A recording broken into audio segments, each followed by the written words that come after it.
Lawmakers say they want to make it easier for victims of police brutality to sue law enforcement, but they say one Supreme Court doctrine stands in the way. Our Washington correspondent Raquel Martin reports as Democrats call to eliminate what's known as qualified immunity, a role that currently shields police officers from lawsuits. We need to hold law enforcement accountable. In the wake of George Floyd's death, Democratic Congressman Lacy Clay and a growing number of Democrats are calling for an end to the legal doctrine they say contributes to police brutality. A qualified immunity needs to be eliminated.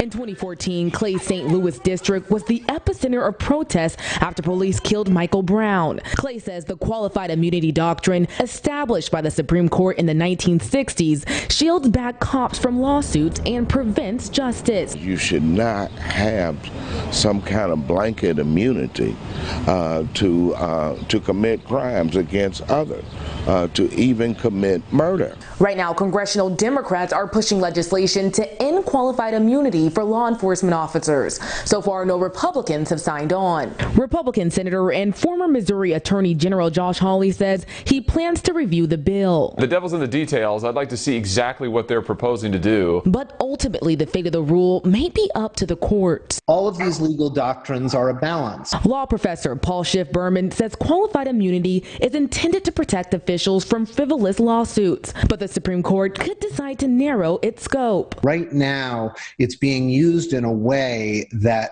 provides essentially absolute immunity. The Supreme Court could decide to take up the issue as early as next week. In Washington, Raquel Martin.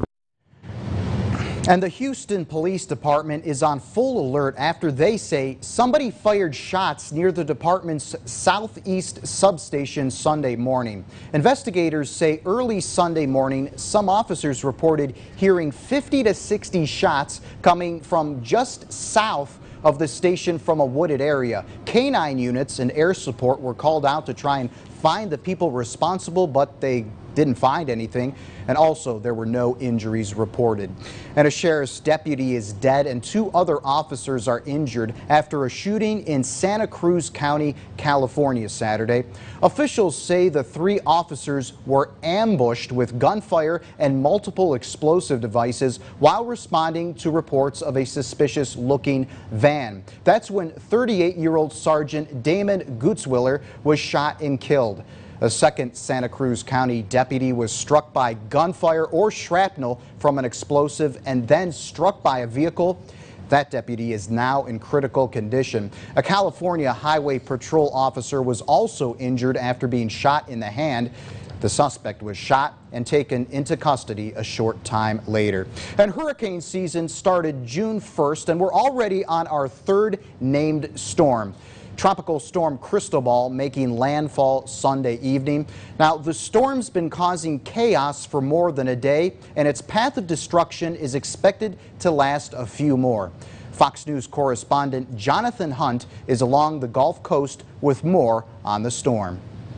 Tropical Storm Cristobal lashing the Gulf Coast from Louisiana to Florida. The massive system stretching roughly 180 miles, bringing heavy rain, widespread power outages, and dangerous flooding. It's interesting to look how large. This is all through Louisiana, Alabama, Mississippi, Georgia, Florida. I mean, it's just a very large storm. Torrential rain and storm surge among the biggest concerns. Some areas seeing several feet of water inundating the coastline on Sunday. Very tropical rainfall. It rains a whole bunch real quick is really the takeaway here. So you got to be careful out there. Really try to stay off the roads. In New Orleans, the National Guard says they are ready with 88 high water vehicles and 35 boats in the event water rescues become necessary. But folks in the Big Easy saying they're not too worried about this storm. It's just another month in New Orleans.